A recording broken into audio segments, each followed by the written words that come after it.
Welcome to Public Health on Call, a podcast from the Johns Hopkins Bloomberg School of Public Health, where we bring evidence, experience, and perspective to make sense of today's leading health challenges.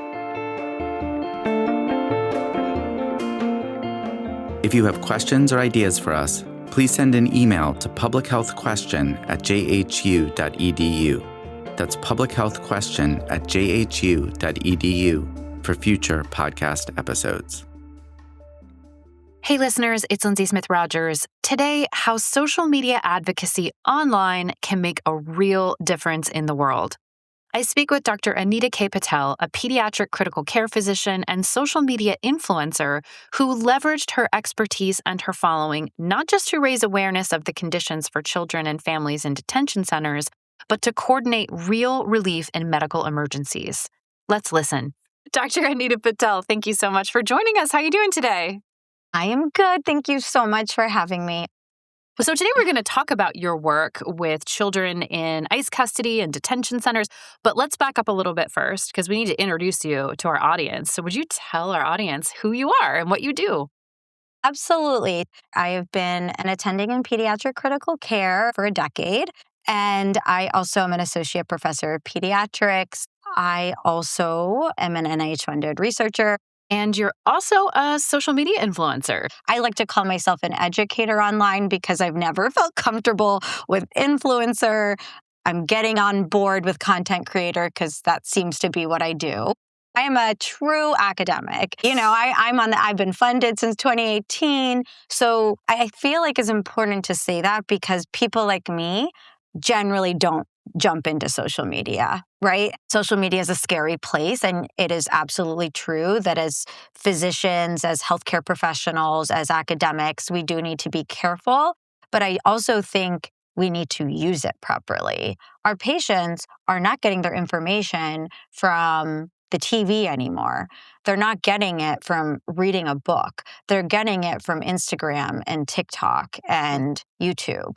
So as much as our field has had hesitancy towards being online and showing who we are, sometimes outside of the hospital and inside the hospital, it's scary to start. But once you start to understand the landscape and understand also within your own institution social media policies, what's possible, I want to emphasize that my career path has fundamentally been enhanced and fundamentally been altered for the better because of social media. So give us an example. What kinds of information did you share? What were you educating people on? That's a great question. So when I first started on social media, this was a decade ago, I was actually posting about yoga and wellness as a physician because I became a yoga teacher in the middle of my critical care fellowship at Columbia, which is for another podcast episode. But that's what I was posting about. Through getting on and talking about wellness and sort of my outside hospital life, I then got connected with all the physicians, healthcare professionals, and researchers. I saw what they were doing. I talked to them.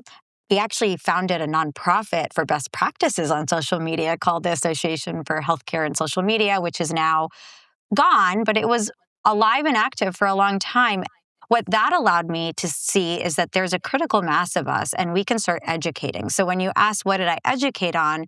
I would say my online presence exploded during the pandemic because I have my April 2020 COVID baby. I was seeing COVID patients as they were starting to roll in the PICU when I was pregnant. And then 8 weeks later, I was taking care of COVID patients. There was a large outcry, and it was very much led on social media that kids don't get COVID, kids don't get sick. And every time I would see people say this, I would turn around and look at my patients in the PICU. And I was like, these kids are not fine, actually. They're not fine at all. So then I started to talk about it. And I talked about it not just from the perspective of someone who sees patients, because I don't believe in anecdata, although a lot of us were relying on anecdotes at that time. I then started to combine it with the studies because I am a researcher. And guess what? I'm a big data researcher. And I just started to review them online. Initially, I was a little too academic, but I kind of figured out how people needed to digest information. So it was a lot about COVID. And then it was just one disaster after another. It was the triple-demic. And that started to get me into mainstream media as well, because I was talking about the potential harms to children related to COVID and then related to RSV. And, seems like there's been some new thing happening every month now. So obviously with these two administrations, in particular this current one, and a lot of the misinformation coming out, I've also gone full force into combating that. So you made your mark talking about, there's a really big moment and you're like, well, here's how it's affecting children. And that seems kind of like where you ended up today. Yes, that is exactly right. Unfortunately, we have all been hearing the horror stories that are coming out about children and families in detention. And something that I share that is personal to me is that I live in Washington, D.C. A lot of children, particularly in the first administration, came through our area and our hospitals. I've seen the kids that were separated. I've seen all of it. And it is very personal to me. Every kid is personal to me because I'm a pediatrician and that is just who I am. So truthfully, it was Liam Ramos and his bunny hat. He was that 6-year-old. Him and his father were detained. He happened to be wearing that hat, the blue bunny hat. And when I saw that, obviously I was horrified for Liam. But what struck me is this is happening every single day. And Liam is very unlucky, but he became a symbol because of this hat, because every mother saw their child in Liam. There was one reporter online named Lydia Teresas, and she works for Univision. But on her own personal page, she was sharing information that I saw that no one else was talking about. And it's very different to get information from a reporter who is under the standards of a large reporting institution, right? It is trusted information. And so I started to talk to her. I just DM'd her. I was like, I heard about Liam. Is he okay? And she was actually in contact with Liam, and she was giving us some information. And when I say us, I had started to connect with 2 other doctors online who are actually pediatricians in different fields of pediatric critical care, who also just kept seeing these images of Liam. But it wasn't the blue bunny hat that scared us. It was the picture of him when he was in detention, lying in his father's arms, completely asleep, as Representative Castro is talking to the dad. And his lips were cracked. A 6-year-old kid is not going to be lying on their dad's lap. They are going to be running around I have a 6-year-old. They're going to be running around making noise. Also, I am a pediatrician and a critical care doctor. I know what a normal kid looks like and what a not normal kid looks like. And what I mean by normal is, are they healthy or not? I am an ICU doctor. 80% of our exam is at the door, right? We need to look at the patient before anyone has touched them. Yeah, you saw some signs that were concerning to you, like maybe dehydration and like not really being responsive. Exactly. And then I actually went to some primary sources to find out what is happening to children in detention. And Senator Ossoff had published this huge expose on children specifically in detention. And then there were obviously articles out there as well. And it was actually Juan Nicolas when I really jumped into the fight and advocated in a way that I had never advocated before. He was a 2-month-old baby who had been in detention with his entire family, although he was separated from his dad and toddler sibling. He was with his mother. And Lydia, that reporter, started to post about him, that he was getting sicker. At this point, I was on a text chain with her, the 3 other doctors, and a charity owner, each step home. And we all were like, this child is going to end up in the hospital if someone doesn't look at him and treat him and give supportive care. 2-month-old is incredibly vulnerable at that age. It's not a question of if, it's a question of when are they going to deteriorate. If you don't intervene and you are getting sicker, it's not an if, it's a when. And it was myself and these 2 other doctors and Lydia who was giving us vetted information. We would take that information, we would cross-check it, we would look at the medical angles, and we would post about it. And so mom and baby were not getting seen by medical professionals in this detention center. At all. We heard from the mother constantly. She was begging to get her son seen. When she finally was able to leave her room and go to the health center, she sat there for 12 hours and no one saw her. Then she went back. She didn't even get Tylenol. And then, not surprisingly, it was a medical emergency. He became unresponsive.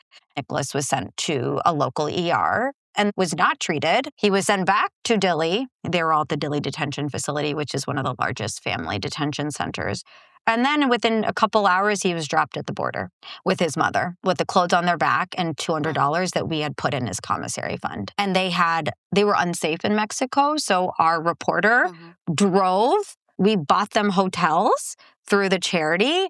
We gave the mother a list of questions and sent Juan Nicolas to the hospital. He was diagnosed with RSV. He was given albuterol. He was given all the treatments he should have gotten days ago. And then we were able to get him home. So you and this group were posting information about this situation on your social media accounts to raise awareness about the treatment of children and the lack of medical care in this detention center. How does that work? And I say that whole story because that story is the origin story of how we operate now. And how we operate is getting vetted information, not only from Lydia Teresas, but Representative Castro, who is the representative in that area where Dilley is. I then talk to them and I say, hey, this is the information we have. I want them to vet also the information because the truth is I am not a reporter, but I will do my due diligence in making sure that we are out the right information. So this model now is essentially kind of like triaging the immediate problems that need to be solved and then advocating to the world about what is going on inside these detention centers. So what happens from there? Yeah, it's an easy answer. The only way this will end is with legislation. If you read the true history of child detention in this country, what becomes abundantly clear is that this will keep happening. It will keep happening until we have legislation that does not allow immigration-related detention for children. The American Academy of Pediatrics very clearly states that. There is ample evidence to support it, and there is, because these children are being exposed to adverse childhood events that we know are going to cause chronic disease and psychological disorders. I mean, 100% of these children leave with PTSD, 50% leave with depression. I mean, and then 10 have died.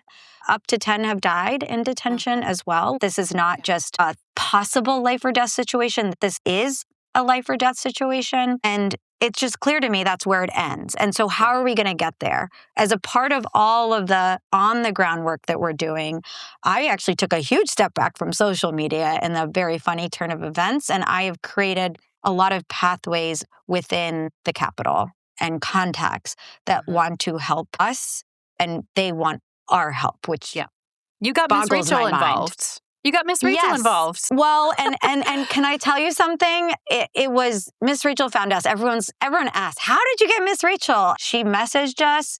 We've set up meetings with her, and then she really helped transform a long letter that we wrote to Kristi Noem, DHS, that we got 4,000 healthcare workers to sign in a week. We shipped that over, and I saw that as our position paper for our movement, which was, these are the harms. Let's document them and submit them. And in the meantime, I've been talking to our Representative Castro's team, and they are the best partners we could possibly have for this. But there are a lot of other reps and senators who also want to help, who've also reached out, like Rep. Jayapal, Senator Blumenthal, Amy Klobuchar. I mean, these are all people, I can't believe they want to talk to me. But the truth is, and this is really the punchline of all this, we as doctors, we as public health professionals, we as citizens in this country, we can do a lot. When you're telling these stories online that are getting noticed by politicians and celebrities, what are the guardrails for this kind of work? I should have mentioned this before. As part of our advocacy for the children and making noise for them, we make sure that they have a lawyer before we talk about them publicly. We have 2 pro bono lawyers that have covered every single case that we have publicly talked about. The guardrails are simple to me. I treat every single child that we help as a patient.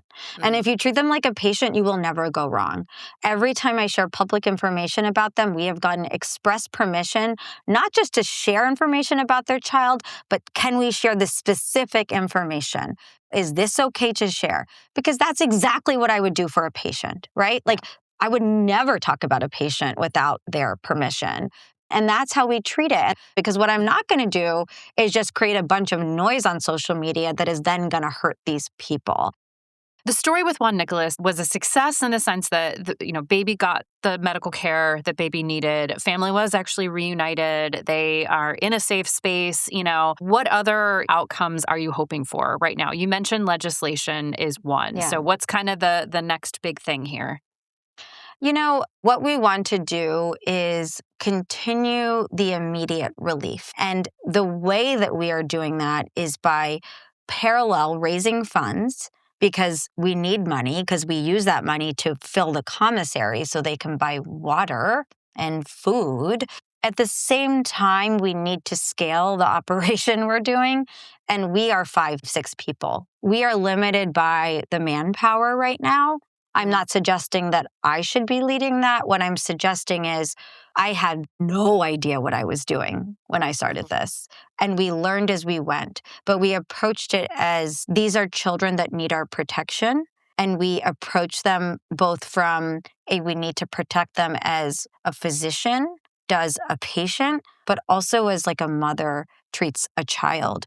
And that is very important to us because when these children are released with their families, 9 times out of 10, they do not have a home to go to because while they were detained, especially the people that were detained for a long time, have nothing to go back to. We had a family we helped get out who was living in their car after. So we helped raise funds for them as well. So there's a lot of pre and during and post relief that is financial. There is getting lawyers. We need more lawyers. We need more groups of people, whether you're a doctor or not, who are creating operations around every single facility out there. More people just need to start doing stuff. I didn't go knowing what I was doing, but I gathered information and then took that information and started to help. And it was through helping that we learned. It wasn't that we had any knowledge of this. It was through helping, through trial and error, but in the most risk mitigating way we could, we learned how to do this. I imagine there are some people listening to this who may think this is not for me. They may not want to be an influencer or a content creator or an educator. And others may think, I want to get involved. And it sounds like your first step was just to start asking some questions to get to know more. And as you dug into the answers, the right next thing for you kind of appeared and opportunities to take action made themselves clear. That is exactly right. And what you just said about the next right thing, that is like my motto. Because if I think about this in totality, it's too big. And if I thought about this in totality when I jumped into this, it would have stopped immediately because it is too big. But that's why we keep going, because this can only live in the dark. And genuinely, if anyone takes away anything from this podcast, is that you have something, which is your voice. And if you have access to the internet, there are tools out there to help you. I am very public on social media. There are a lot of other people who are as well. We want to help. And I will tell you, I scour my DMs now. Whenever people want to help, if I am not the right person, I send them to someone else because there are so many people in this space who want to help. You called it earlier movement. I mean, we're one part of it, right? Because nothing happens overnight. It was definitely not just us. If you can focus on one tiny area of what's wrong in the world right now, you'd be surprised what you can do. When I was trying to fight all the misinformation coming at me, I honestly got pretty depressed because it felt like too much. And I didn't know how to handle it. I kept being like, what do I talk about today? The fact that the vaccine schedule has changed or that measles is all over the place. But I'm not trying to fix everything because I can't. Everyone has their expertise, and I realize I just need to use my pediatrician lens. Yep. You saw a child who was not well, and you tried to help that child. And then it exploded. Right. Yeah. Well, Dr. Anita K. Patel, thank you so much for being on Public Health on Call. It is a joy to talk to you. Thank you. Oh, I love talking to you too. Thank you so much for having me and having this forum where we can talk about these things. Public Health on Call is a podcast from the Johns Hopkins Bloomberg School of Public Health, produced by Joshua Sharfstein, Lindsay Smith Rogers, Stephanie Desmond, and Rachel Walsh. Audio production by Michael Bonfils, Matthew Martin, and Philip Porter, with support from J.B. Arbogast, Spencer Greer, and Chip Hickey.